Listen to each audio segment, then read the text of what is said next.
بسم اللہ الرحمن الرحیم۔ السلام علیکم ورحمۃ اللہ وبرکاتہ۔ محترم ناظرین، امید کرتے ہیں کہ آپ سب لوگ بالکل ٹھیک ہوں گے، اور اللہ سے دعا ہے کہ اللہ پاک ان مبارک دنوں کے صدقے آپ کی تمام حاجات کو قبول کرے اور آپ کی تمام پریشانیوں کو بھی ختم کر دے، آمین۔ محترم ناظرین، آج جو ہم وظیفہ آپ کے لیے لے کر آئے ہیں، اس وظیفے کو، اس عمل کو آپ نے جمعہ کی نماز سے پہلے کر لینا ہے، یعنی کہ دن کے 11 یا 12 بجے آپ نے کر لینا ہے، کیونکہ دن کے 12 بجے کے بعد تو ہر کوئی نماز کی تیاری کرنے لگتا ہے، تو اس وجہ سے بہتر ہے کہ آپ 12 بجے سے پہلے کر لیں۔ بہت ہی مختصر عمل ہے، زیادہ کوئی ٹائم نہیں لگے گا۔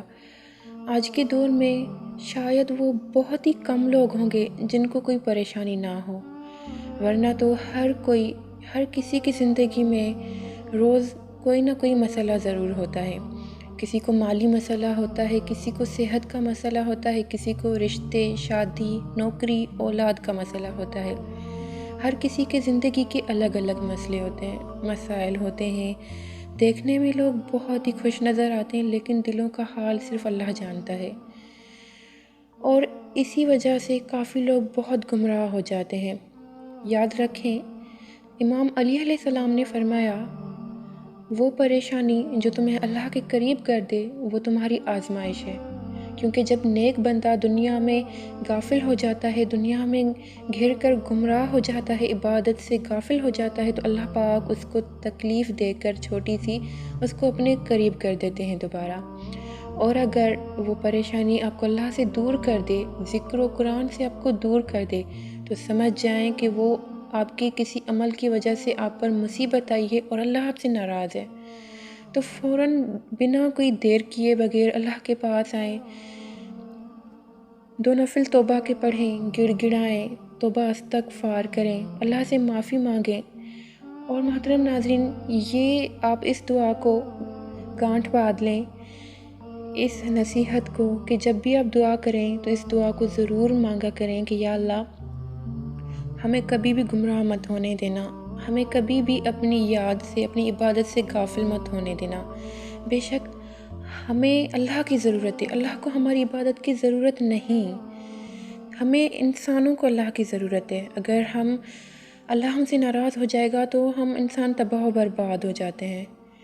اور آپ اپنے آس پاس زندگی میں دیکھیں، لوگ ماڈرن ہونے کے چکر میں بے حیا ہوتے جا رہے ہیں، اللہ سے دور ہوتے جا رہے ہیں، اور اسی چکر میں لاکھوں برائیاں جنم لے رہی ہیں۔ ہر انسان کے گھر میں پریشانی ہے۔ کیا ہی اچھا ہو کہ ہر سال کا ہر دن رمضان کے دن کے جیسا ہو۔ رمضان میں ہر کوئی چھوٹا بڑا بوڑھا، ہر کوئی عبادت نیک اعمال میں لگا رہتا ہے۔ جو لوگ پورا سال نماز نہیں پڑھتے وہ رمضان میں نماز پڑھتے ہیں۔ جو لوگ سارا سال کسی نیک اعمال کے قریب بھی نہیں بھٹکتے، وہ بھی نیکیاں کرنے کا بہانہ ڈھونڈ رہے ہوتے ہیں۔ اللہ پاک ہم مسلمانوں کو ہمیشہ پورا سال ایسے ہی رہنے کی توفیق اور ہدایت دے، آمین۔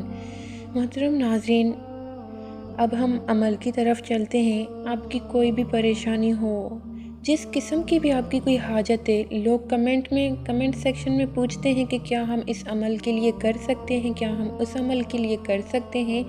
جب ویڈیو میں کہا جائے کہ آپ کسی بھی قسم کی حاجت کے لیے کر سکتے ہیں، تو آپ اس عمل کو اپنی کسی بھی حاجت، کسی بھی خواہش، کسی بھی پریشانی کے ختم ہونے کے لیے کر سکتے ہیں۔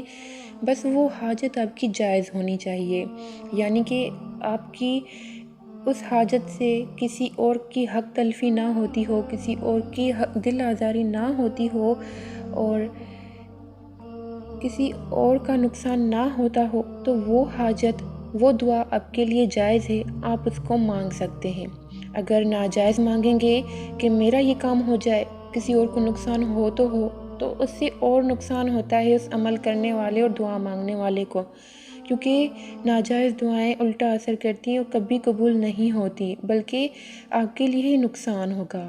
کیونکہ اگر آپ دل میں بدنیتی رکھیں گے تو وہ کام جو آپ دوسروں کے لیے چاہ رہے ہوں گے کہ اس کو یہ نقصان ہو، تو وہ آپ کے لیے ہو جائے گا۔ اس لیے آپ کی دعا جائز ہونی چاہیے، آپ کی خواہشات، آپ کی حاجات جائز ہونی چاہیے، پورا یقین رکھ کر مانگیں۔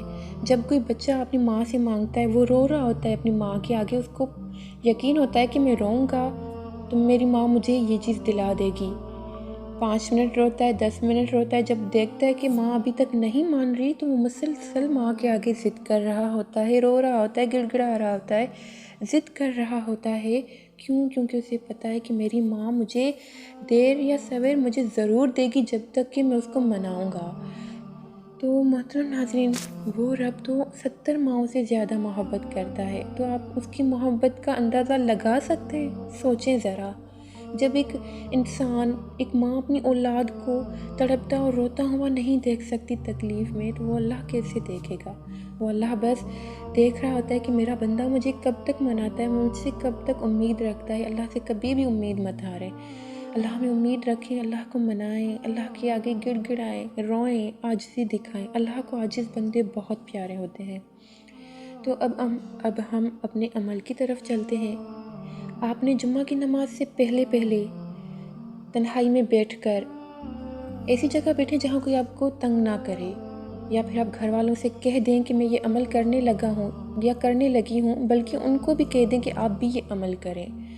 بہت ہی مختصر عمل ہے۔ اول آخر آپ نے 3 بار درود ابراہیمی پڑھنا ہے، اور درمیان میں آپ نے 313 مرتبہ هو اللہ الذی لا الہ الا ہو، هو اللہ الذی لا الہ الا ہو، هو اللہ الذی لا الہ الا ہو 313 مرتبہ پڑھنا ہے، اور پھر اللہ کی بارگاہ میں ہاتھ اٹھا کر اللہ سے دعا مانگیں کہ یا اللہ، بے شک کوئی بھی تیرے در سے خالی نہیں گیا، نا امید نہیں گیا، اور میں بھی نا امید نہیں رہوں گا۔